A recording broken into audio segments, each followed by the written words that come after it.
कसं आहे माहिती आहे का, आपल्याकडं समजा आपला अनुभव सांगायचा असेल किंवा आपण किती हुशार आहोत, आपल्याला किती नॉलेज आहे, किती माहिती आहे, या गोष्टी जर सांगायच्या असतील तर आपल्याकडं पहिले कशा पद्धतीनं बोललं जात होतं आणि ते कशा पद्धतीनं सांगितलं जात होतं, त्यासाठी काही म्हणींचा वापरसुद्धा केला जात होता. म्हणजे तुझ्यापेक्षा मी किती जास्त पावसाळे पाहिलेले आहेत, तुझ्यापेक्षा जास्त हिवाळे पावसाळे मी पाहिलेले आहेत, मला या गोष्टी शिकू नको, माझं म्हणजे काळ्याचे पांढरे झालेले आहेत. काळ्याचे पांढरे झालेत म्हणजे त्यानं तेवढा अनुभव घेतला आहे की काळ्या केसांपासून पांढरे केस होईपर्यंत त्याचा अभ्यास आहे आणि तो तेवढा हुशार आहे. नाही तर काही काही लोक म्हणतात की मी तुझ्यापेक्षा 4 पावसाळे हे जास्तच पाहिलेत, नाही तर कितीतरी पावसाळे, उन्हाळे, हिवाळे ह्या ऋतूंची नावं घेऊन सुद्धा सांगतात. म्हणजे त्या व्यक्तीला जास्त अनुभव आहे आणि तो जास्त मोठा आहे.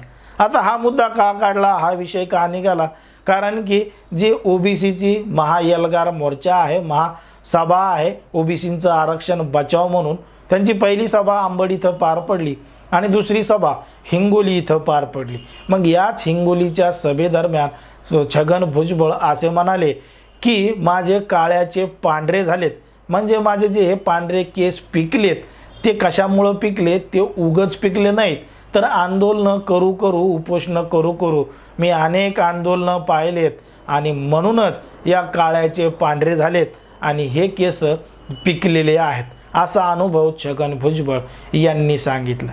बरं, हा अनुभव त्यांनी का सांगितला आहे, कारण की छगन भुजबळ यांच्यावर वारंवार जे टीका करतात आणि ते टीका करतात त्यांचं नाव म्हणजे मनोज जरांगे पाटील.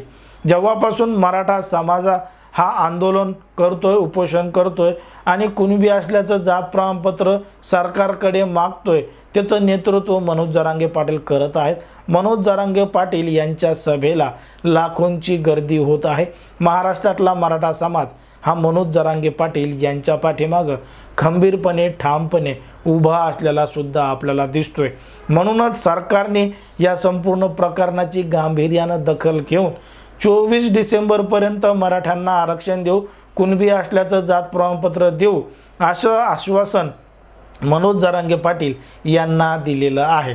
पण आता जशी जशी तारीख जवळ येऊ लागली आहे तसं तसं राज्यातलं वातावरण बिघडताना आपल्याला दिसतंय. कारण की मनोज जरांगे पाटील यांच्या सभेमध्ये मनोज जरांगे पाटील हे छगन भुजबळ यांच्यावर कशा पद्धतीनं टीका करतात, कशा पद्धतीनं बोलतात. ते म्हणतात की छगन भुजबळचा खुट्टाच उपडतो, म्हणजे असं स्वतः छगन भुजबळ यांनी त्यांच्या भाषणादरम्यान बोलून दाखवलंय. ते सुद्धा आपण व्हिडिओ पाहणार आहे. छगन भुजबळ यांचा खुट्टाच उपडतो, छगन भुजबळ हे म्हातारे झालेत, छगन भुजबळ यांचे ढवळे झालेत, पांढरे झालेत, त्यांना बोलताना काही समजत नाही, ते म्हातारपणी अशा पद्धतीनं बोलू लागलेत, असं मनोज जरांगे पाटील छगन भुजबळ यांच्या बाबतीत बोलत असतात. तरीसुद्धा छगन भुजबळ हे शांतपणे ऐकून घेतात, असं छगन भुजबळ स्वतः म्हणतात की मी शांतपणाने मनोज जरांगे पाटील यांचं ऐकून घेतो, बिचारा मी काही बोलत नाही. पण बोलल्याशिवाय पण छगन भुजबळ राहत नाहीत. आता हिंगोलीमध्ये जी छगन भुजबळ यांची सभा पार पडली, त्या सभेमध्ये छगन भुजबळ नेमकं काय म्हणतायत बघा हा व्हिडिओ.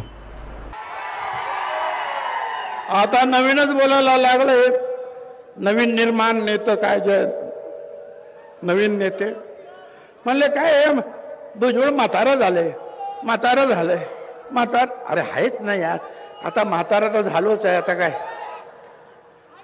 आणि सगळेच म्हातारे होणार.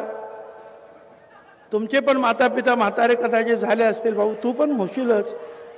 पण हे जे केस पिकले ना, हे केस एका आंदोलनात नाही पिकले. जेवढे केस आहेत ना तेवढी आंदोलनं या छगन भुजबळने केलेली आहेत. जीवाची पर्वा न करता आंदोलन छगन भुजबळला नवीन नाही. ऐकलं छगन भुजबळ काय म्हणतात. छगन भुजबळ म्हणतायत की माझ्यासाठी आंदोलन हे काही नवीन नाहीत, जेवढे डोक्याचे केस पिकलेत तेवढे आंदोलन या छगन भुजबळनं पाहिलेले आहेत, असं स्वतः छगन भुजबळ म्हणतात. आणि नवीन नेता निर्माण झालाय, नवीन नेता असं नाव छगन भुजबळ यांनी मनोज जरांगे पाटील यांना दिलेलं आहे.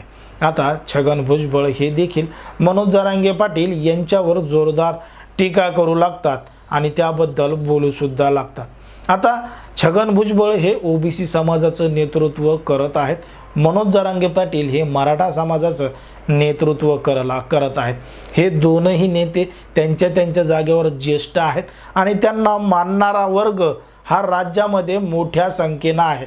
मराठा समाजासुद्धा मोठ्या संख्येने आहे, ओबीसी समाजसुद्धा मोठ्या संख्येने आहे। जर या दोन ज्येष्ठ नेत्यांनी अशा पद्धतीनं एकमेकांवर टीका केली, एकमेकांप्रती बोलू लागले, तर मग राज्यामध्ये वातावरण कशा पद्धतीनं तयार होईल। इथं दोघांचेही मतभेद असू शकतात, पण मतभेदामध्ये मनभेद आणणं जरुरी आहे का, गरजेचं आहे का?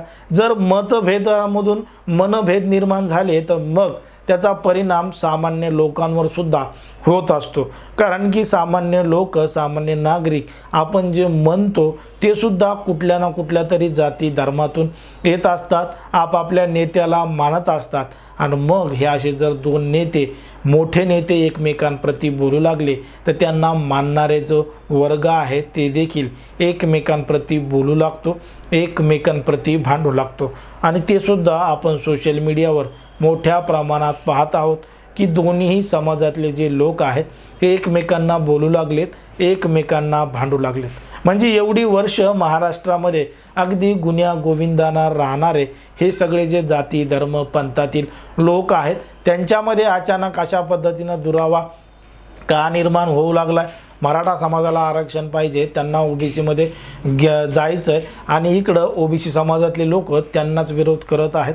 या ठिकाणी जो न्यायालयीन लढाई आहे, जी कायद्याची प्रक्रिया आहे त्यानुसार सगळं काही होईल आणि येणाऱ्या काळामध्ये 24 तारखेपर्यंत मराठा समाजाला आरक्षण मिळेल का नाही मिळेल हे सुद्धा आपल्याला कळेलच। पण त्यासाठी मराठा समाजाला मागास ठरावं लागेल, हा सुद्धा मुद्दा छगन भुजबळ यांनी त्यांच्या सभेमध्ये उपस्थित केला आहे की मराठा समाज हा खरंच मागासलेला आहे का, मराठा समाजाची सुद्धा जनगणना झाली पाहिजे आणि त्या पद्धतीनं तपासणी केली पाहिजे की इतर समाजाच्या तुलनेमध्ये मराठा समाज हा मागास ठरतो का, त्याचं सुद्धा सर्वेक्षण झालं पाहिजे आणि तसं जर झालं तर मग त्यांना आरक्षण दिलं पाहिजे, अशी मागणी छगन भुजबळ यांनी या सभेमधून केलेली आहे। छगन भुजबळ यांनी हिंगोलीच्या सभेमधून मनोज जरांगे पाटील यांच्यावर अगदी जोरदार टीका केली, जोरदार हल्लाबोल केला। जे वक्तव्य मनोज जरांगे पाटील करत होते की छगन भुजबळ म्हातारा झाला, त्याच्यावर उत्तर देताना ते म्हणले का रे बाबा तू म्हातारा होणार नाही का, सगळेच लोक म्हातारे होत असतात, त्याच पद्धतीनं मी सुद्धा म्हातारा झालेलो आहे। पण एकंदरीत ह्या अशा बोलण्यामधून काय साध्य होणार आहे, याच्यामध्ये समाजावर त्याचा काय परिणाम होणार आहे आणि या अशा बोलण्यामुळं वातावरण बिघडेल का चांगलं राहील, या संपूर्ण प्रकरणावर तुम्हाला काय वाटतं ते अगदी स्पष्टपणे कमेंटमध्ये सांगा। आणि अशाच पद्धतीनं नवनवीन व्हिडिओ पाहण्यासाठी आपल्या चॅनलला लगेच सबस्क्राईब करून घ्या। धन्यवाद।